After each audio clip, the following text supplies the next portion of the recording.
عبده ورسوله أما بعد فإن الخير الحديث كتاب الله وخير الهدي هدي محمد صلى الله عليه وسلم وشر الأمور محدثاتها وكل محدثة بدعة وكل بدعة ضلالة وكل ضلالة في النار. أعوذ بالله من الشيطان الرجيم. بسم الله الرحمن الرحيم. قل هو الله أحد الله الصمد لم يلد ولم يولد ولم يكن له كفوا أحد. رب اشرح لي صدري ويسر لي أمري واحلل عقدة من لساني يفقهوا قولي. اللهم أرنا الحق حقا وارزقنا اتباعه وأرنا الباطل باطلا وارزقنا اجتنابه. آمین یا رب العالمین. اللہ سبحانہ و تعالیٰ نے مخلوق کو پیدا کیا اور ان مخلوق کے اندر اشرف المخلوقات انسان کو بنایا. حالانکہ اگر ہم غور کریں تو اس دنیا کے اندر، کائنات کے اندر اللہ کی مخلوق میں ایسے عظیم عظیم چیزیں موجود ہیں، مخلوق کی نوعیات موجود ہیں جو انسان سے کسی صورت کے اندر کم نہیں ہیں. جسامت کو دیکھا جائے ہاتھی ہے، جسامت انسان سے بہت زیادہ ہے، طاقت انسان سے بہت زیادہ ہے. درندوں میں دیکھا جائے شیر ہے، انتہائی طاقتور ہے. اور دوسری قوتیں حواس خمسہ کے اندر بھی انسان جانوروں کا مقابلہ نہیں کر سکتا. سماعت ہے، قوت شامہ ہے، قوت بصارت ہے. یہ تین قوتیں ہیں جو انسان کے لیے ہم سب پہ دیکھتے ہیں کہ اللہ تعالیٰ نے ہمیں عظیم چیزیں عطا کی ہیں، لیکن نہیں، ایسا نہیں ہے. قوت شامہ انسان کے اندر موجود ہے. انسان سونگ کے جائزہ لے سکتا ہے کہ کون سی چیز صحیح ہے، کون سی چیز غلط ہے. لیکن کیا انسان کتے کی سونگنے کی حیثیت سے مقابلہ کر سکتا ہے؟ نہیں کر سکتا. انسان کے پاس وہ صلاحیت نہیں ہے جو اللہ سبحانہ و تعالیٰ نے کتے کے اندر رکھی ہے کہ بہت زیادہ قوت ہے اس کی سونگنے کی. جو کتے ٹرین کیے جاتے ہیں جاسوسی کتے، ان کا معاملہ یہ ہے کہ ایک دفعہ ان کو کوئی چیز سنگھا دی جائے، اس کے بعد بے شک وہ جسم میلوں دور چلا جائے، کتا پھر بھی اس جگہ پہ پہنچ جاتا ہے. بصارت پہ ہم بڑا گھمنڈ کرتے ہیں کہ اللہ تعالیٰ نے ہمیں بصارت دی ہے، لیکن ہماری بصارت کچھ بھی نہیں ہے اگر ہم آسمان میں اڑنے والے اس پرندے جس کو ایگل کہتے ہیں اس کا مقابلہ کیا جائے. بہت زیادہ بلندی سے یہ شکاری پرندہ زمین کے اوپر چلتے ہوئے چھوٹی سی چونٹی کو بھی دیکھ سکتا ہے. اتنی زیادہ قوت اللہ تعالیٰ نے اس کے اندر رکھی ہے. اگر جسم کی پھرتی اور چستی کو دیکھا جائے تو انسان کا مقابلہ ہے ہی نہیں ان جانوروں سے جو اللہ تعالیٰ نے طبیعت کے اندر پیدا کیے ہیں. جتنی پھرتی ان جانوروں کے اندر ہے، درندوں کے اندر، انسان کے اندر نہیں ہے. تو وہ کون سی چیز ہے جو انسان کو ممیز کرتی ہے، نمایاں کرتی ہے، بہتر بناتی ہے ان تمام جانوروں سے، تمام درندوں سے، تمام اللہ کی مخلوق سے؟ ان کے اندر اگر غور کیا جائے تین چیزیں ہمارے سامنے آتی ہیں. اللہ سبحانہ و تعالیٰ نے جو بھی جاندار پیدا کیے ہیں وہ اپنی فطرت کے اوپر ہیں. جو اللہ تعالیٰ نے ان کی فطرت کے اندر چیز ودیت کر دی ہے، اس سے وہ جانور، وہ حیوان کبھی انحراف نہیں کر سکتا. مثلا شیر جو ہے وہ گوشت کھاتا ہے، اب وہ بھوکا مر جائے گا، کبھی گھاس نہیں کھائے گا. بکری ہے وہ گھاس کھاتی ہے، وہ بھوکی مر جائے گی، کبھی خون کی طرف، گوشت کی طرف وہ نہیں لپکے گی. اللہ تعالیٰ نے جس کے لیے جو چیز مقرر کر رکھی ہے وہ اسی کے اوپر وہ خوش ہے، ناداں ہے، اور وہ خوش ہے کہ میں اپنی چیز، مطلب کی چیز حاصل کر رہا ہوں. وہ اپنی فطرت سے انحراف نہیں کرتے وہ جانور. لیکن انسان کو اللہ تعالیٰ نے عقل دی ہے، شعور دیا ہے، ارادہ دیا ہے. یہ تین چیزیں اہم ترین ہیں جو انسان کو ممیز کرتی ہیں. عقل اس لیے کہ بندہ جان سکے کون سی چیز بہتر ہے، کون سی چیز غلط ہے۔ اور دیکھ لیجئے اس کی مثال ہم سامنے دے سکتے ہیں کہ انسان جس وقت اپنی بچپن کی زندگی سے بلوغت کی طرف آتا ہے، انسان میچور ہو جاتا ہے، انسان پختہ ہو جاتا ہے، اچھے برے کی تمیز اس کو آ جاتی ہے۔ جب بھی فرمایا کہ اللہ سبحانہ تعالیٰ نے ہر انسان کے اندر، جسم کے اندر ایک ایسا پیمانہ، ایک ایسا کمپیوٹر نصب کر دیا ہے کہ وہ ڈیٹیکٹ کر سکتا ہے کہ کون سا کام غلط ہے، کون سا کام درست ہے۔ لیکن جس وقت انسان عقل و شعور کی اپنی انتہا کو نہیں پہنچتا، اس وقت تک اس کا حال بھی اس حیوان جیسا ہے جو اچھے اور برے کی تمیز نہیں کر سکتا۔ اب چھوٹا سا بچہ گھر میں دیکھ لیجئے، 1 سال سے کم عمر کا بچہ ہے، کم و بیش 1 سال کا بچہ بھی ہو، گھر کے اندر چمکتا ہوا ہیٹر لگا ہو، ہیٹر سے لائٹ نکل رہی ہو، بچہ لپکتا ہے اس کی طرف، ہاتھ مارنے کی کوشش کرتا ہے، پکڑنے کی کوشش کرتا ہے۔ کیوں؟ اسے یہ معلوم نہیں کہ یہ میرے نقصان کی چیز ہے یا میرے فائدے کی چیز ہے، وہ چمکتی چیز کی طرف لپکتا ہے۔ اگر وہ گھر کے اندر کھیل رہا ہے، کوئی چیز اس کے سامنے آ جائے، چھوٹی موٹی چیز، کوئی چھوٹا سا جانور آ جائے، کوئی کیڑا آ جائے، کوئی لال بیگ آ جائے، مشاہدے میں ہے کہ بچہ پکڑ لیتا ہے، منہ میں ڈال دیتا ہے۔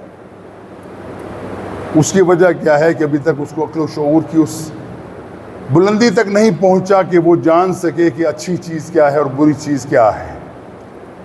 لیکن اس وقت انسان اپنی بلندی کو پہنچ جاتا ہے، اپنی عقل و شعور کی انتہا کو پہنچتا ہے۔ اللہ تعالیٰ کی طرف سے یہ ودیت شدہ چیز ہے کہ وہ حق کو پہچاننا شروع کر دیتا ہے۔ اور سمجھ لیجئے کہ رسول اللہ صلی اللہ علیہ وسلم نے فرمایا کل مولود یولد علی الفطرہ، ہر پیدا ہونے والا مولود، پیدا ہونے والا بچہ وہ اپنی فطرت پہ پیدا ہوتا ہے، لیکن یہ ماحول اسے گمراہی کی طرف لے جاتا ہے یا اچھائی کی طرف لے جاتا ہے، یا توحید کی طرف لے جاتا ہے یا شرک کی طرف لے جاتا ہے۔ بنیادی طور پہ وہ فطرت کے اندر اس کی توحید موجود ہے، وہ اللہ تعالیٰ کو پہچاننے کی کوشش ضرور کرتا ہے۔ وہی بات کہ جس وقت اللہ سبحانہ و تعالیٰ نے ہماری ارواح سے وعدہ کیا تھا الست بربکم، کیا میں تمہارا رب نہیں ہوں؟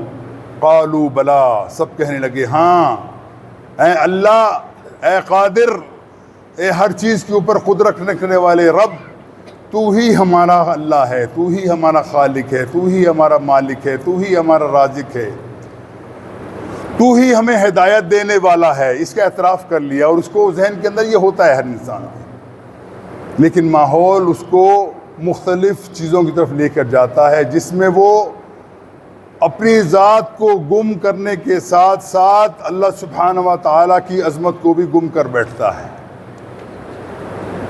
اور اس کے اندر اہم ترین کردار جو ادا کرتا ہے وہ شیطان ہے۔ شیطان انسان کو ورغلاتا ہے کہ دیکھو جو میں تمہیں کہتا ہوں وہ کام تمہارے لیے بہتر ہے، اور جو شیطان اس کو برائی طرف راغب کر کے اس معاملے کے اندر اس کو پختہ کر دیتا ہے کہ دیکھو جس طرف میں تمہیں لے کے جا رہا ہوں یہ تمہاری بھلائی ہے۔ اور انسان اپنا ارادہ بھی پکا رکھتا ہے، ایک تو عقل ہو گئی، پھر ارادہ کیا ہے کہ اللہ تعالیٰ نے انسان کو ارادہ دیا ہے کہ وہ 2 چیزوں میں سے ایک چیز انتخاب کرنے کی صلاحیت رکھتا ہے، اما شاکرا و اما کفورا، چاہے تو وہ اللہ تعالیٰ کا شکر ادا کر کے اللہ کے نیک بندوں میں شامل ہو جائے، چاہے وہ اللہ کا کفر ادا کر کے اللہ تعالیٰ کے دشمنوں میں شامل ہو جائے۔ یہ اس کے لیے لازم ہے، دونوں میں سے ایک چیز پہ ضرور اس کو چلنا ہی چلنا ہے۔ یہ اس کے ارادے کی آزادی ہے، جیسا جی چاہے اس کو کوئی مجبور نہیں کر سکتا۔ اگر وہ کسی برائی کی طرف جاتا ہے، کسی کا مال غیر طریقے سے کھانا چاہتا ہے، کسی پہ ظلم کرنا چاہتا ہے، کسی یتیم کا کسی بیوہ کے ساتھ زیادتی کرنا چاہتا ہے، اللہ تعالیٰ نے یہ دنیا کا سسٹم ایسا رکھا ہے کہ اس کے نہ پیٹ میں درد ہوتا ہے، نہ منہ پہ چھالا ہوتا ہے، نہ پیٹ کے اندر سول پڑتی ہے، نہ کوئی اور بیماری اس کو پہنچتی ہے، اس جرم کے سبب جو اس نے کیا۔ حالانکہ جرم بہت بڑا ہے کہ وہ برا کام کرے گا، حرام کھائے گا، کسی کا مال ہڑپ کرے گا، اس کے پیٹ میں سول نہیں پڑتی، ہضم سے کھٹ جائے گا، مزے سے کھا پی جائے گا، اس کو کچھ اس کا معاملے ہمیں نظر نہیں آتا کہ اس کو فائدہ نقصان ہوگا دنیا کے اندر۔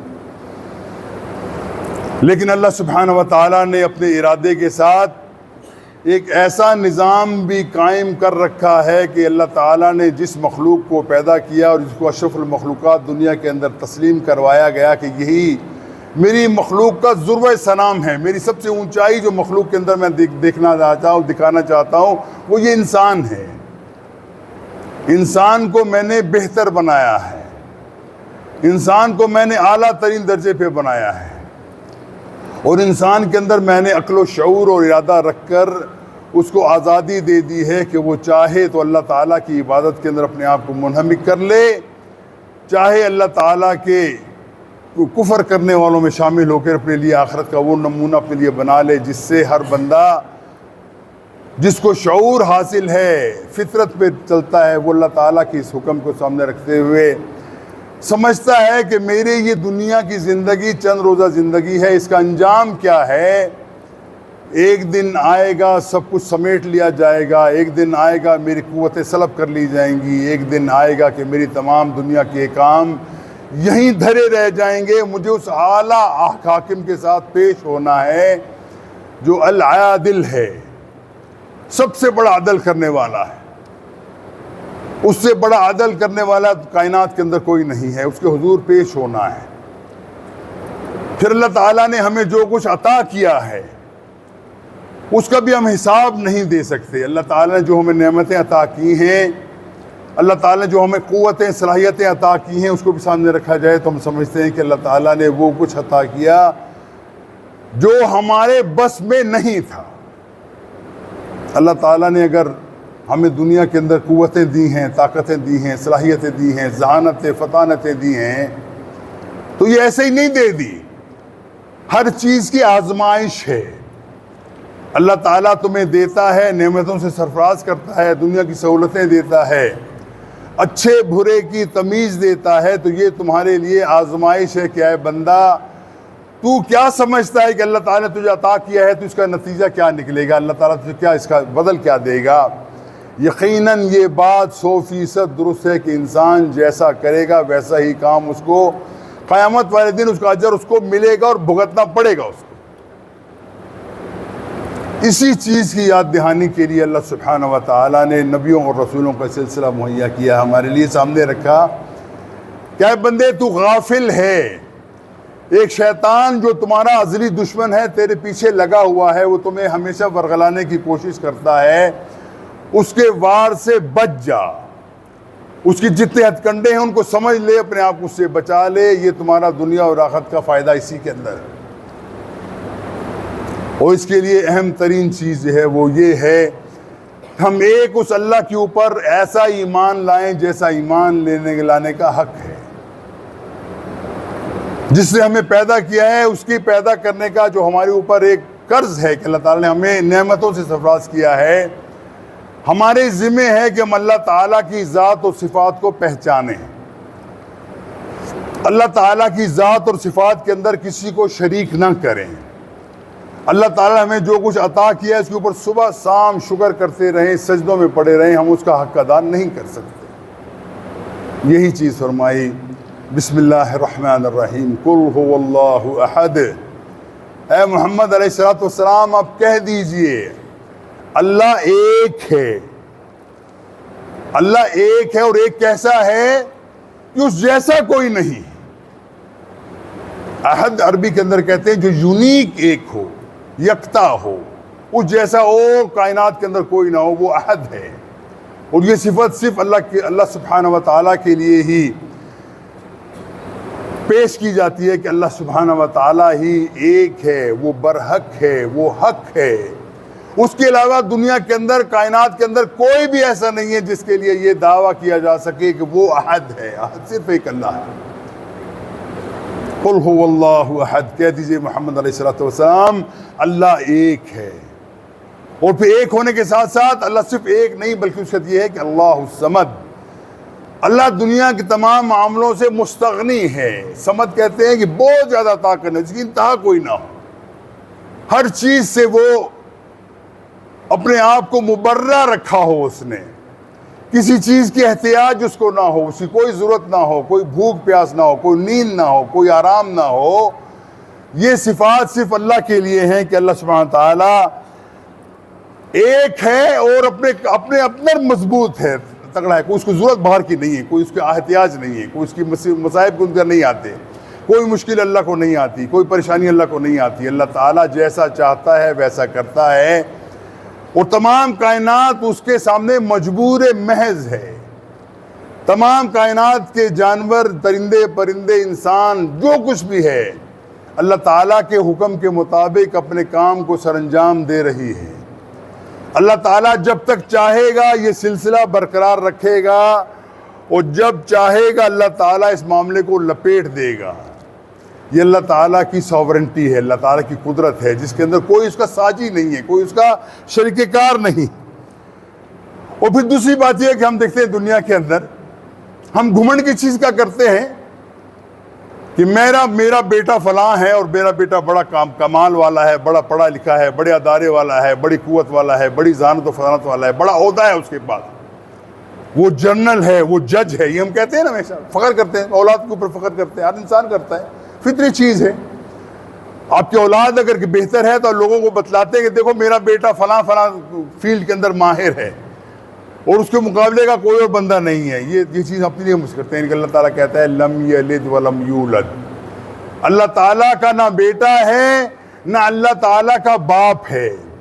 اللہ تعالیٰ نے کسی کو جنا نہیں ہے، نہ اللہ کسی شخص نے اللہ کو جنا ہے۔ ہم یہی کہتے ہیں، بیٹے کے بارے میں کہتے ہیں، یہ ہم کہتے ہیں کہ ہمارا باپ جو ہے بڑا کمال والا تھا، بڑا عہدے والا تھا، بڑا ترقی والا تھا، بڑی عظمت والا تھا، لوگ اس کا احترام کرتے تھے، اپنی نسبت کرتے ہیں۔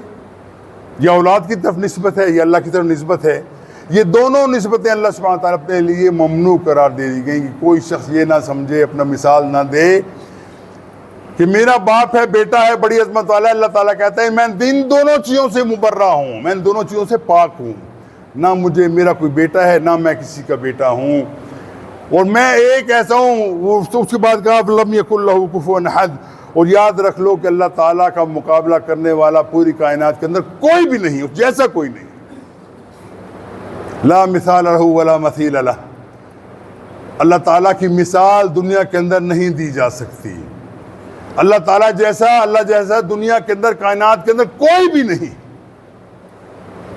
یہ تصور انسان کے ذہن کے اندر جاگزین کرنے کے لیے کہ ایک اللہ ہے، وہ کائنات کے اندر ہر چیز کا مالک ہے، ایک اللہ ہے جس کی قدرت پوری کائنات کے اوپر چھائی ہوئی ہے، ایک اللہ ہے جس کے دست قدرت کے اندر سب کچھ ہے۔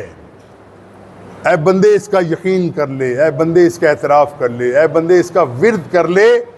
یہی وہ کلمہ ہے جو اللہ کے رسول صلی اللہ علیہ وسلم ہمیں سامنے پیش کر کے گئے تھے۔ یہی وہ کلمہ ہے جو آدم سے لے کر اللہ کے رسول صلی اللہ علیہ وسلم تک ہر نبی کی بنیادی دعوت کا نقطہ یہی ہوا کرتا کہ اے لوگوں اللہ کی توحید کی طرف آ جاؤ، اے لوگوں جان لو کہ اللہ کے علاوہ اور کوئی تمہارا معبود نہیں ہے، کسی کی تم پرستش نہیں کر سکتے۔ اے لوگوں جان لو کہ اللہ کے علاوہ تمہاری مشکلوں کو کوئی ٹالنے والا نہیں ہے۔ اے لوگوں جان لو کہ اللہ کے علاوہ کوئی تمہیں مشکل سے نکالنے والا نہیں ہے۔ اے لوگوں جان لو کہ دنیا کے اندر جتنے تم دن رہ کے آئے ہو، یہ اللہ تعالیٰ نے تمہاری آزمائش کے لیے تمہیں بھیجا ہے۔ اگر تمہارا نظریہ درست ہو، تمہارا عقیدہ درست ہو کہ تم ایک اللہ کے اوپر ایمان لانے والے ہو، ایک اللہ کے ساتھ اپنے تعلق کو جوڑنے والے ہو، اگر اس کی بنیاد کے اوپر تمہاری زندگی چلے گی تو یاد رکھو دنیا کے اندر جو کام تم کرو گے، نظریہ تمہارا یہ ہو کہ اللہ تعالیٰ کو راضی رکھنا ہے، اللہ تعالیٰ کے ہم غلام ہیں، اللہ تعالیٰ کے ہم بندے ہیں، اللہ تعالیٰ کے احکامات کے اوپر چلنا ہمارے لیے ایسا ہی ضروری ہے جیسے انسان کے لیے ہوا اور پانی ضروری ہے۔ اگر یہ تصور بن جائے بندے کا تو بندہ کبھی گمراہ نہیں ہوتا۔ اور یہی وہ بنیادی چیز ہے جس کی دعوت ہمیشہ نبی دے کر گئے، رسول دے کر گئے، اور اپنی زندگی کے اندر ثابت کر لیا کہ جن لوگوں کے دل کے اندر یہ تمنا پیدا ہو جائے، یہ حوصلہ پیدا ہو جائے کہ ہم نے اللہ کے علاوہ کسی سے نہیں ڈرنا، ان کا دل ہمیشہ مطمئن رہتا ہے، کبھی وہ خوفزدہ نہیں ہوتے۔ ان کے بارے میں کہ لا خوف علیہم ولا ہم یحزنون، یہ صفت بیان کی گئی جو لوگ اللہ کے اوپر ایمان لانے والے ہیں، نہ ان کو کبھی خوف ہوتا ہے، نہ وہ کبھی کسی غمزدہ ہوتے ہیں، ہر معاملے کے اندر اللہ تعالیٰ کی رضا کے اندر راضی رہتے ہیں۔ ہر معاملے کے اندر وہ سمجھتے ہیں کہ اللہ تعالیٰ نے میرے ذمہ جو کام لگایا ہے، اگر میں حتی المقدور حتی الوسع میں اس کے اوپر عمل پیرا ہوں، اللہ مجھے ضرور بضرور عطا کرے گا۔ اللہ تعالیٰ کا یہ وعدہ ہے کہ جب تم اللہ تعالیٰ کے احکامات کو مان کر اللہ کی عظمت کو اپنے دلوں کے اندر بٹھا کر عمل کرو گے، چھوٹا عمل بھی بہت بڑا اجر و ثواب کا باعث ہے۔ چھوٹی سی بھی آپ کام کرو گے، اگر آپ کی نیت یہ ہے کہ مجھے اللہ کو راضی کرنا ہے، اللہ تعالیٰ کا میں بندہ ہوں، اپنی زندگی کو میں نے اللہ تعالیٰ کے احکامات کے مطابق چلانا ہے، تو یقیناً چھوٹے سے چھوٹا عمل جو ہے جس کو معمولی ہم سمجھتے ہیں، اللہ تعالیٰ بہت بڑا چڑھا کے ہمارے سامنے پیش کر دے گا۔ اور اللہ تعالیٰ کی صفات کے بارے میں، ذات کے بارے میں یہ سمجھ لو کہ اللہ تعالیٰ جیسا دنیا کے اندر کوئی نہیں ہے، کائنات کے اندر کوئی نہیں۔ اللہ تعالیٰ نے اپنی حکمت سے پیدا کیا ہے۔ اللہ تعالیٰ ہمارا خالق ہے، ہمارا مالک ہے، ہمارا رازق ہے۔ یہ تین صفتیں بڑی مشہور ہیں اللہ سبحانہ تعالیٰ کی۔ ایک تو کہ اللہ احد ہے، یہ بہت بڑی صفت ہے، یعنی پورا اگر قل اللہ احد کی صورت کو آپ دیکھا جائے تو اللہ کے رسول فرماتے ہیں کہ 1/3 قرآن کے برابر اس کا اجر ہے جو اس کو پڑھا جائے۔ ایک مرتبہ اگر کوئی بندہ ایمان کے ساتھ، اس یقین کے ساتھ جو کچھ میں پڑھ رہا ہوں وہی حق ہے، وہی سچ ہے، اللہ کے رسول فرماتے ہیں 3 مرتبہ جو شخص اس سورت کو پڑھ لیتا ہے، سورہ قل اللہ احد کو پڑھ لیتا ہے، تو وہ سمجھو جیسے اسے ایک قرآن پڑھا اس کا ثواب اس کو عطا کر دیا گیا۔ اتنی عظمت ہے اس کی۔ اور تمام اسلام، تمام دنیا کے آسمانی مذاہب کا محور، مرکز، منبع یہی سورت۔ ایک اللہ کی توحید جب دل میں پیدا ہو جاتی ہے، دنیا کی ہر چیز اس میں حقیر نظر آتی ہے اس توحید کے مقابلے میں۔ اللہ تعالیٰ کی عظمت اس کے دل کے اندر اگر بیٹھ جائے، اور اللہ تعالیٰ کی عظمت کے بارے میں ہم کیا سوچ سکتے ہیں؟ ہمارے ذہن میں آتا ہے نا کہ ہم تسبیحات پڑھتے ہیں، سبحان اللہ، اللہ بہت پاک ہے، الحمدللہ اللہ تعالیٰ کا بہت شکر ہے، اللہ اکبر، اللہ بہت بڑا۔ یہ الفاظ ہماری زبان سے نکلتے ہیں، بڑا اجر ہے ان کا، لیکن ہم اللہ تعالیٰ کی پاکی کو سمجھ سکتے ہیں، اللہ تعالیٰ کا شکر ادا کر سکتے ہیں، اللہ تعالیٰ کی عظمت کو بیان کر سکتے ہیں؟ نہیں کر سکتے۔ بیان کیسے کرتے ہیں کہ اللہ تعالیٰ نے بتا دیا یہ کام کرو، اس کے مقابلے میں اللہ تعالیٰ تمہیں عطا کرے گا، اتنا ہی بہت ہے۔ لیکن گہرائی میں جاؤ گے، تدبر کرو گے، اللہ تعالیٰ کی حکمت کے اوپر غور کرو گے، پتہ چلے گا کہ تمہاری مثال بالکل ایسے ہے جیسے دنیا کے اندر چلتا ہوا ایک چھوٹی سی کیڑی، بالکل چھوٹی کیڑی جو ہو سکتا ہے آنکھوں سے صحیح نظر بھی نہ آتی ہو، یہ ایسا جراثیم جو خوردبین کے علاوہ نظر نہ آتا ہو، ہماری اس کی حیثیت اس سے بھی نہیں، اس سے بھی نیچے ہے۔ اللہ تعالیٰ کی مخلوق کے مقابلے میں، اللہ تعالیٰ کا مقابلہ تو ہم کیا کریں گے؟ اللہ تعالیٰ کی مخلوق اور اللہ تعالیٰ کا اگر نسبت توازن کیا جائے تو ہماری مثال اس ایک چھوٹے سے جراثیم کی بھی نہیں ہے۔ اور جراثیم کی مثال میں آپ کو دے دوں، انسان کا جسم جو ہے وہ ہم سمجھتے ہیں کہ گوشت پوست کا بنا ہوا ہے، لیکن یہ گوشت پوست کیسے بنا ہے؟ چھوٹے چھوٹے سے مالیکیولز ہیں، چھوٹے چھوٹے سے ذرات ہیں جو مل کے انسان کو گوشت بناتے ہیں۔ اور اس کا آپ یہ بتائیں کہ ایک انسان کے اندر خربوں ایسے اجسام ہیں جن سے مل کے انسان بنتا ہے، خربوں اجسام ہیں، مالیکیولز کو کہہ سکتے ہیں۔ اب اس کی کیا حیثیت ہے؟ اللہ سبحانہ وتعالیٰ کے سامنے اس کی کیا حیثیت ہے؟ جب ہی فرمایا اے لوگوں یاد رکھو اللہ تعالیٰ کے مقابلے کے اللہ تعالیٰ تمہیں سمجھ دو مچھر کے برابر کے بعد تمہاری اہمیت نہیں ہے۔ مچھر کی حیثیت کیا ہے؟ اس کو پر کی کیا حیثیت ہے؟ لیکن اللہ کے مقابلے میں تمہاری یہ بھی حیثیت نہیں ہے۔ یاد رکھو، کسی گھمنڈ میں مت رہو کہ میرے پاس سب کچھ ہے، مال ہے، دولت ہے، عزیز و برادری ہے، عہدہ ہے، میرے پاس حکومت ہے، سیادت ہے، قیادت ہے، کچھ بھی نہیں ہے۔ یہ اللہ سبحانہ تعالیٰ کی عظمت کے مقابلے کے اندر کچھ بھی نہیں ہو تم۔ ہاں، اللہ کو اگر مان لیا تم نے، اللہ کی توحید کے اوپر ایمان تم لے آئے، اس کے بعد چھوٹے سے چھوٹا عمل کرو گے، اللہ تعالیٰ تمہیں سب کچھ عطا کرے گا، وہ عطا کرنے پہ قادر ہے۔ یہ چیزیں یاد رکھو اپنے ذہن کے اندر۔ حضرات، اگر ہم یہ باتیں تو اپنے ذہن کے اندر رکھیں، اللہ تعالیٰ کی عظمت ہمارے دلوں میں پیدا ہو جائے تو یقیناً ہم سمجھ سکتے ہیں کہ اللہ تعالیٰ یقیناً ہم پہ رحم کرے گا۔ لیکن آج حال ہمارا کیا ہے؟ ہم اللہ تعالیٰ کے ساتھ بغاوت کی زندگی گزار رہے ہیں۔ اللہ سبحانہ تعالیٰ نے جو حکم ہمیں دیے ہیں ان حکموں سے ہم انحراف کرتے ہیں، ان حکموں کو ہم جھٹلاتے ہیں، ان حکموں کو ہم چھوڑ دیتے ہیں۔ اور یاد رکھو، قریش مکہ کے بارے میں بھی اگر دیکھا جائے تو وہ بھی اس شرک کے اندر مبتلا نہیں تھے جس میں ہم مبتلا ہیں۔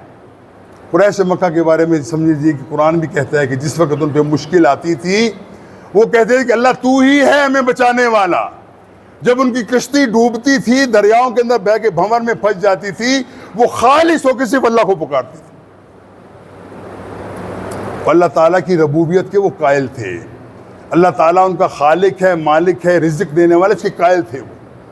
کہ واقعی سب کچھ اللہ دے گا. وہ کیا مانتے کیا نہیں تھے؟ الہ نہیں مانتے تھے پکا.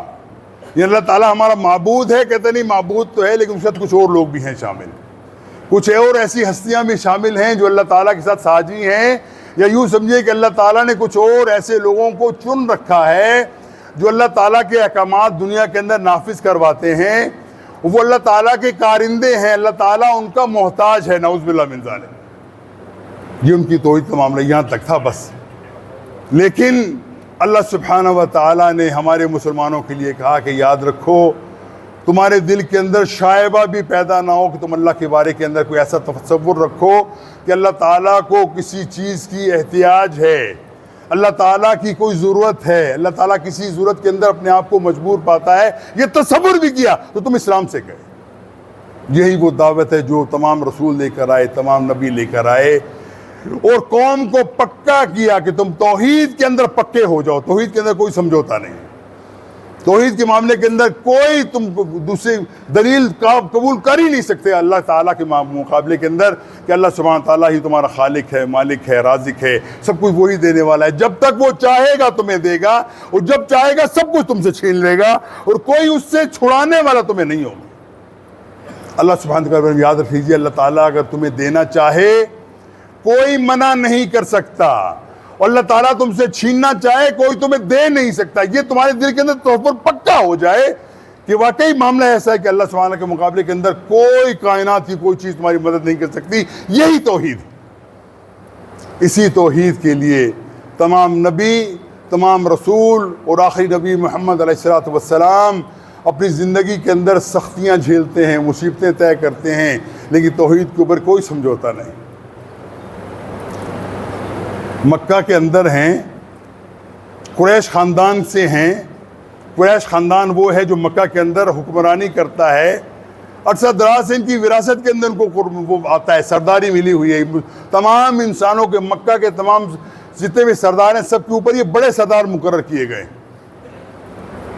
خطرہ یہ ہے کہ محمد آئے ہیں، ہمارے الہوں سے ہمیں دور کرنا چاہتے ہیں، ہماری چودراہٹ ختم ہو جائے گی اگر ہم نے محمد کے الہ کو مان لیا. یہ کہتے ہیں کہ جو بت جس کے تم سامنے جھکتے ہو تمہارا کچھ نہیں کر سکتے. وہی بات جو ابراہیم نے کہی تھی علیہ الصلوۃ والسلام، یہ بت تمہارا کچھ نہیں کر سکتے. یہ بت جن کے سامنے تم جھکتے ہو تمہارا نہ اچھا کر سکتے نہ تمہارا برا. ہاں برا تو ضرور کر دیں گے، تمہاری عقیدے کو خراب کر یا اعمال کو برا کر دیں گے، تم جہنم کا ایندھن بنا دیے جاؤ گے، لیکن اچھائی تمہارے لیے کچھ نہیں کر سکتے. یہی کام اللہ کے رسول نے فرمایا، اپنی قوم کو فرمایا. قوم ڈر گئی کہ یہ بندہ تو ہمیں دنیا کے اندر تباہ و برباد کر دے گا.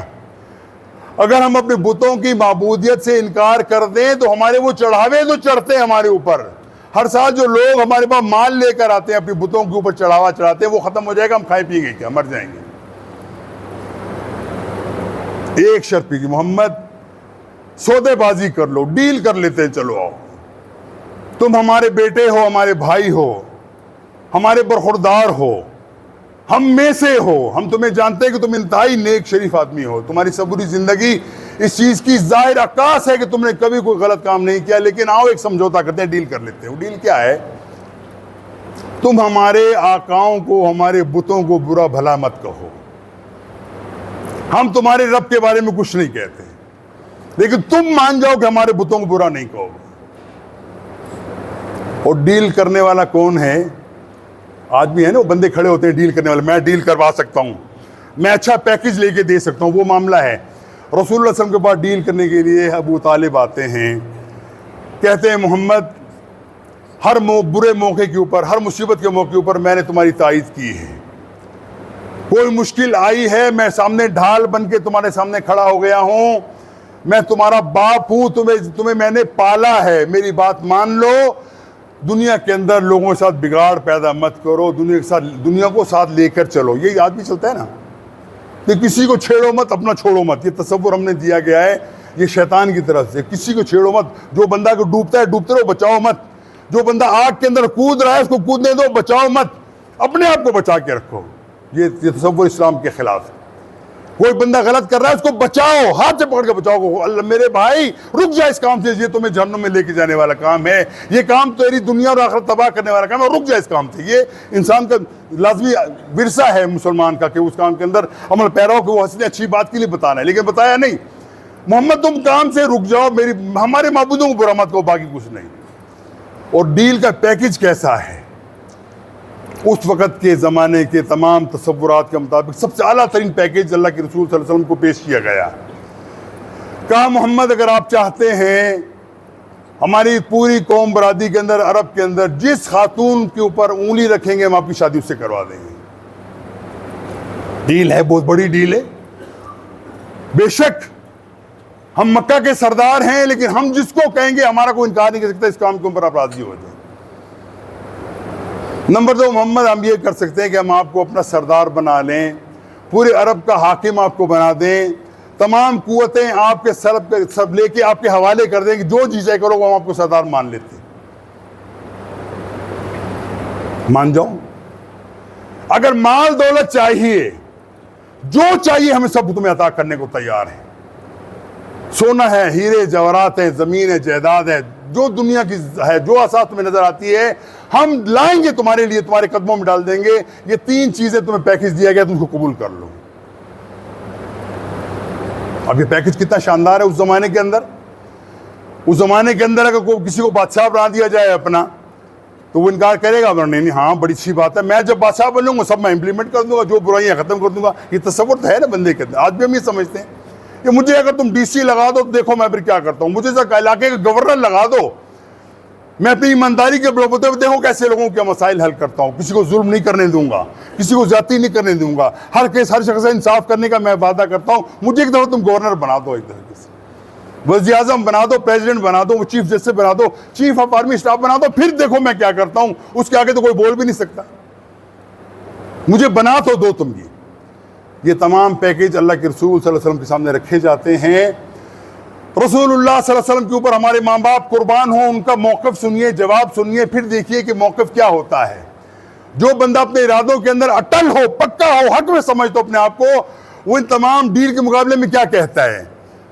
رسول اللہ صلی اللہ علیہ وسلم فرماتے ہیں، اے چچا آپ نے میرے ہر موقع کے اوپر میرا تعاون کیا، میری مدد کی، میری ہمدردیاں مجھے ساتھ کی، مجھے مشکلوں سے بچانے کی کوشش کی، اور یہ آپ کا آخری جو ڈیل آپ میرے سامنے لے کر آئے ہیں، میں آپ کی نیت پہ شک نہیں کرتا، کما قال صلی اللہ علیہ وسلم، لیکن جن لوگوں نے آپ کو یہ ڈیل دے کر بھیجا ہے ان کو کہہ دیجئے۔ اور الفاظ کیسے ہیں کہ کائنات کے اندر کوئی شخص ایسی بات نہیں کر سکتا۔ الفاظ کیا ہیں رسول اللہ صلی اللہ علیہ وسلم کے؟ اے چچا جو کام، جو ڈیل آپ لے کر میرے لیے آئے ہو، یاد رکھو، ان کو جا کے بتا دو، میرے ایک ہاتھ پہ چاند رکھ دو، دوسرے ہاتھ پہ سورج رکھ دو، میں پھر بھی یہ ماننے کو تیار نہیں ہوں کہ اللہ کے ساتھ کسی کو شریک کروں۔ یہ ہے وہ کام جو توحید سکھاتی ہے، یہ ہے وہ کام جو حق کے سامنے اپنے آپ کو جڑنا سکھاتی ہے، یہ وہ کام جو شرک کے سامنے کھڑا ہونے کا حوصلہ دیتی ہے کہ دنیا کی، کائنات کی چیز تم دینے کی بات کرتے ہو، میں تو کہتا ہوں سورج اور چاند میرے ہاتھوں میں رکھ دو، میں پھر بھی اپنے ایک سرے منہ یعنی بار بار اپنے موقف سے پیچھے ہٹنے والا نہیں ہوں، کیونکہ میرے پاس وہ علم ہے جو تمہارے پاس نہیں ہے۔ میرے پاس اللہ کا فرشتہ اپنی توحید لے کر آتا ہے، میں اللہ تعالیٰ کی باتوں کو سنتا ہوں، میں اللہ کے رسول کو، جو اللہ کا رسول ہے جبرائیل علیہ السلام، وہ بھی رسول، ایک تو یہ رسول ہے سید محمد علیہ السلام، ایک رسول اللہ ہے، اللہ کے رسول وہ ہیں جو اس پیغام لے کر آئے، رسالت کا پیغام لے کر لانے والے کون تھے؟ جبرائیل علیہ السلام، وہ بھی اللہ کے رسول ہیں۔ میں ان کی بات ماننے کے لیے سنتا ہوں، میں اور کسی کی بات سننے کو تیار نہیں ہوں، کوئی ڈیل، کوئی پیکج مجھے قبول نہیں ہے۔ ہاں جس شخص کو مجھ سے محبت ہے، میری بات کو وہ سچا سمجھتا ہے، تو میری بات مان لے کہ قولوا لا الہ الا اللہ تفلحوا، اے لوگوں تم یہ کہہ دو، اے چچا تم لوگوں کو کہہ دو، اگر تم اللہ تعالیٰ کی وحدانیت کے اوپر ایمان لے آتے ہو، اللہ تعالیٰ کی حکمتوں کو سمجھتے ہوئے اس کے اوپر ایمان لے آتے ہو، تفلحوا، دنیا کی فلاح تمہارا مقدر بن جائے گی۔ رد کر دیا، نہیں کیا، اور اس کے بعد پھر پتہ کیا ہوا؟ معاملہ یہاں پہ رکتا نہیں ہے۔ جب دیکھا کفار نے کہ معاملہ یہ ہے کہ محمد تو کسی کی بات سننے کو تیار نہیں ہے، کوئی ڈیل کرنے کو تیار نہیں ہے، کوئی لین دین کا معاملہ نہیں کرنا چاہتے، اب وہی کام کو جو ابراہیم کے ساتھ کیا گیا، ان کو تکلیفیں پہنچاؤ، ان کو تنگی میں ڈالو، ان کے اوپر تشدد کرو، ان کو ٹارچر کرو، مینٹل ٹارچر کرو، فزیکل ٹارچر کرو، جو تمہارے حق میں متحد کرو۔ ان کے وہ ساتھی جو ان کے اوپر جان لٹانے کو صبح شام تیار ہیں، ان کو نشان عبرت بنا کے ان کو بتاؤ کہ تمہارا حال یہ ہو سکتا ہے۔ میں کہیں میں بیان کر چکا، ہم سنی رسول کے ماننے والے ہیں، انہی صحابہ کو ہم سمجھتے کہ ہمارے لیے چمکتے ہوئے چراغ ہیں جن کی روشنی سے ہم ہدایت حاصل کرتے ہیں، لیکن ان کی بات ماننے کو ہم تیار نہیں۔ اللہ کے رسول کے صحابہ جن سے اللہ کے رسول شدید محبت کرتے ہیں، اللہ کے رسول نے فرمایا تو مجھے دنیا کے ہر انسان سے محبت ہے، دنیا کا ہر انسان میرا امتی ہے، بھول گیا علیحدہ بات ہے، راستے سے بھٹک گیا علیحدہ بات ہے، کہ ہے تو میرا امتی۔ اور وہ صحابہ جنہوں نے مشکل کے وقت کے اندر اللہ کے رسول کا ساتھ دیا، انگاروں پہ لٹا دیا گیا پھر بھی اپنی بات سے پیچھے نہیں اٹھے، سولی پہ چڑھا دیا گیا پھر بھی اللہ کے رسول کی بات کو انہوں پیچھے نہیں ڈالا، اللہ کی توحید کو پیچھے نہیں ڈالا، ان کو سامنے اللہ کے رسول کے ذبح کیا جاتا ہے، آنکھوں کے اندر ان کی سلاخیں پھیری جاتی ہیں، ان کو اندھا کیا جاتا ہے، شیشہ ان کے کانوں کے اندر ڈال دیا جاتا ہے، سولی پہ چڑھا دیا جاتا ہے۔ ان کو کیسا معاملہ ہے کہ ایسا تصور بندہ تصور نہیں کر سکتا اس کا، یہ تصور وہ جو ہم نے اللہ کے رسول کے زمانے کے اندر صحابہ کے ساتھ ہوا معاملہ۔ لیکن کیا ہے، ایک ہی حکم ہے، یا آل یاسر اصبروا، اے آل یاسر صبر کر جاؤ، ان موعدکم الجنہ، اس کا بدلہ تمہارا اللہ تعالیٰ تمہیں جنت کے عوض ضرور عطا کرے گا۔ صبر کرو، دنیا کے اندر مصیبتیں آتی ہیں، اس سے پہلے نبیوں کو آروں سے چیر دیا گیا، اس سے پہلے نبیوں کو قتل کر دیا گیا، اس سے پہلے لوگوں کو نبیوں کو پانیوں کے اندر ڈبو کے آگ میں ڈال دیا گیا، سب نے صبر کیا۔ اے لوگوں تم بھی صبر کرنے والے بن جاؤ، اللہ تعالیٰ تمہیں سب کو عطا کرے گا، اللہ تعالیٰ آزمائے گا ضرور تمہیں دے گا۔ وہی بات جو شروع میں نے عرض کی تھی کہ اللہ تعالیٰ نے ہمیں سب کچھ دیا ہے۔ آج سوچو اگر ہم مقابلہ کرتے ہیں تھوڑی دیر کے لیے، ایمان کا مقابلہ تم کر ہی نہیں سکتے، سوال ہی پیدا نہیں ہوتا، لیکن دنیاوی معاملہ کے مقابلہ دیکھتے ہیں اللہ تعالیٰ نے ہمیں کیا کیا سہولتیں دی ہیں جس کے نتیجے کے اندر اللہ کا تعالیٰ کا شکر ادا کرنے کو ہم تیار نہیں ہیں۔ اور اللہ کے رسول کے صحابہ کو دیکھو، ان کی زندگی اس مقابلے میں کیا تھی، زیرو بھی نہیں تھی بھائی، سمجھ لیجو۔ یہ ہمیں جو سہولتیں اللہ تعالیٰ نے دی ہیں نا اس وقت، ابھی تو گرمی کے دنوں کو پنکھا چل رہا ہے، اللہ توفیق دے اے سی بھی چلے گا، ٹھنڈا بھی ہو جائے گا، یہ تصور کبھی کر سکتے ہیں صحابہ اس کے بارے میں کہ ان کو یہ سہولتیں ملیں گی؟ ٹوٹی آن کریں گے پانی آ جائے گا، اور ذرا ایک کک ماریں گے، اب موٹر سائیکل آپ کا تیار ہے، جام مسجد چلی جائیے، بہترین گاڑی میں بیٹھ کے چلی جائیے، تصور ہے کبھی یہ؟ میں کہا کرتا ہوں کہ دنیا سے پہلے جو ہمارے قدیم زمانے کی تہذیب ہے اس کے اندر جو سہولتیں بڑے بڑے بادشاہوں کو، فرعون کو، شداد کو، ہلاکو کو، چنگیز کو نہیں میسر تھی، ہمیں اللہ تعالیٰ نے مفت میں دے دی۔ میں کہا کرتا ہوں دیکھو ہلاکو خان کے بارے میں کیا خیال ہے، اتنا بڑا بادشاہ تھا، کتنی طاقت تھی اس کے پاس، کتنی فوج تھی، اسلحہ تھا، سب کچھ تھا۔ وہ اپنے جب گھوڑے پہ بیٹھ، کالے رنگ کے گھوڑا اس کا تھا، بڑا مضبوط گھوڑا تھا، اس کے جب بیٹھتا تھا فخر سے کہتا دیکھو میرا کتنا تگڑا گھوڑا ہے، کسی کے پاس ایسا گھوڑا نہیں۔ کیا اس کا وہ عظیم ترین گھوڑا، اس وقت کا عظیم ترین گھوڑا دنیا کا، وہ آج کی ہماری بائک کا مقابلہ کر سکتا ہے؟ بائک کے اندر بیٹھ کے آپ مارتے ہیں کی کو نکل جاتے ہیں، سپیڈوں 80 کلومیٹر سے جاتے ہیں، آرام سے جاتے ہیں، وہ مقابلہ کر سکتا ہے؟ وہ گھوڑا کبھی نہیں کر سکتا۔ ایک بادشاہ اپنے کمرے کے اندر بیٹھا ہے، ٹھنڈے پانی کی ضرورت ہے، ٹھنڈا پانی میسر نہیں ہے، گرمی لگتی ہے، پنکھا اس کے پاس نہیں ہے، اے سی اس کے پاس نہیں ہے، اور ہمارے پاس کیا ہے، آنکھ کا اشارہ کرتے ہیں، بیٹا گلاس بھرا ہوا برف جیسا پانی آپ کے سامنے لا کے رکھ دیتا ہے، آپ ٹوٹی کھولتے ہیں، بازار شدید سردی ہے، ٹوٹی سے گرم پانی نکلتا ہے، آپ کو فرق اور آپ کو احساس دیتا ہے کہ واقعی اللہ تعالیٰ نے یہ قوتیں پیدا کی ہیں، یہ سہولتیں کبھی ان کے پاس تھیں؟ ان بادشاہوں کے پاس چھوڑو، اللہ کے رسول کے صحابہ کے پاس کبھی سہولتیں تھیں؟ نہیں تھیں۔ تو بھائیو جن کے رتبے ہیں سوا ان کے سوا مشکل ہے، اللہ تعالیٰ جن کو رتبے دیتا ہے نا، اللہ تعالیٰ ان کو دنیا کے اندر سہولتوں کو نہیں کہتا سہولتیں دیکھو تم میرے شکر ادا کرو گے، نہیں، اللہ تعالیٰ نے جو کچھ کہا اس پہ عمل پیرا ہو جاؤ، اللہ تعالیٰ تمہیں سب کچھ دے گا، لیکن اس کے مقابلے میں کیا ہے؟ یہ تمام دنیا کی حاضر دنیا کی سہولتیں ہیں، اور آئندہ 50 سال بعد آنے والی مزید جو سہولتیں ہمیں ملیں گی، یہ ان سہولتوں کے مقابلے کے اندر زیرو بھی نہیں ہے، یعنی 0.00000 لگا کے 1% اتنا بھی نہیں ہے جو اللہ تعالیٰ جنت میں عطا کرے گا ہمیں۔ دنیا کے اندر آزمائش ضرور آئی ہے، لیکن ہم نے دنیا کے اندر اللہ نے سب کچھ ہمیں عطا کر کے بتا دیا، دیکھو سب کچھ تمہیں دیا، تم پھر بھی اللہ تعالیٰ کے نافرمان رہے، ہر چیز تمہیں عطا کی، تم پھر بھی اللہ کے نافرمان رہے، اور ان کو کچھ بھی نہیں تھا، دنیاوی سہولتیں نہیں تھی۔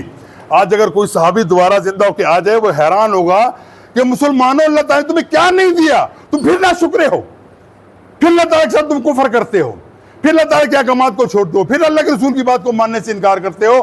تمہیں کیا ہو گیا ہے؟ بِأَيِّ حَدِيثٍ بَعْدَهُ يُؤْمِنُونَ, تم اس کے بعد کس چیز کے اوپر ایمان لاؤ گے؟ اللہ تعالیٰ نے سب کچھ تمہیں دے دیا, پھر بھی تمہاری عقل کا ٹھکانے پہ نہیں آئے, پھر بھی تم شیطان کے راستے پہ چلتے ہو. بھائیو, عقل و شعور کے بعد انسان کا سب سے بڑا وصف کیا ہے کہ انسان شکر کرنے والا ہو جائے. اللہ تعالیٰ کے جتنی سہولتیں اس کو عطا کی ہیں اس کے مطابق شکر کرنے والا بن جائے تو اللہ تعالیٰ اس کو عطا کر دیتا ہے. اور اگر شکر نہیں کرو گے تو پھر ہمارا انجام یاد رکھو وہ فرعون اور شداد سے مختلف نہیں ہوگا. انہیں بھی بڑا گھمنڈ تھا کہ ہمارے پاس سب کچھ ہے, اور آج ہمارے پاس یہ گھمنڈ ہے جس کے پاس گاڑی ہے کرولا اسی لگا ہے, وہ سمجھتا ہے میں تو پتہ نہیں کیا چیز ہوں, دنیا کی سب سہولتیں, اس کو دنیا چلتی بھی کیڑے بھی نظر نہیں آتے اس کو. یہ ہے نا ہمارا حال ہر شخص کا, جان بوجھ کے یا بغیر جان بوجھے ہے ہمارا حال. جب ہم بیٹھے ہوتے ہیں کسی دنیا کی سہولت کے اندر, ہو سکتا ہے وہ سہولت ہم نے جائز طریقے سے حاصل بھی نہ کی ہو, لیکن گھمنڈ تو اتنا ہوتا ہے کہ واقعی میرے پاس کچھ ہے, زبردست گاڑی ہے میرے پاس, کسی اور کے پاس یہ گاڑی ہمارے علاقے میں نہیں ہے جو میرے پاس ہے. یہ گھمنڈ اس کے اندر ہوتا ہے. یہی گھمنڈ تباہ کرنے والا ہے, یاد رکھو. یہی طاقت کا نشہ تمہیں تباہ کرنا, یہی طاقت کا نشے کے اوپر تم شکر ادا کرنا چاہیے تھا, تم شکر ادا نہیں کرتے. مال تمہارے پاس ہے, میرے پاس بڑا پیسہ ہے, میں جو چاہوں کر لوں. ہمارا ایسے کیا ہے, میں اس کو پیسے لگاؤں گا, جو جائز ناجائز کام اسے کروا لوں گا. یہ گھمنڈ ہے کہ نہیں؟ یہ پیسے کا گھمنڈ ہے. وکیل میں کر لوں گا تگڑا سا, میں نے بدکاری کی ہوگی, گناہ کیا ہوگا, ظلم کیا ہوگا, جبر کیا ہوگا, قتل کیا ہوگا, وکیل میرا تگڑا ہے, اس کو کروڑوں دوں گا, بچ جاؤں گا, کوئی مسئلہ نہیں ہے میرے لیے. قانون کو خرید لوں گا, حکومت کو خرید لوں گا, پیسے کے بلوتے پر. یہی شرک ہے, یاد رکھو. ہم اس کے اندر بالعموم تمام مسلمان اس کے اندر مبتلا ہیں. نتیجتاً کیا ہے کہ اللہ سبحانہ و تعالیٰ نے دنیا کی ہر سہولت ہمیں دینے کے باوجود ایک چیز اچک لی, اٹھا لی.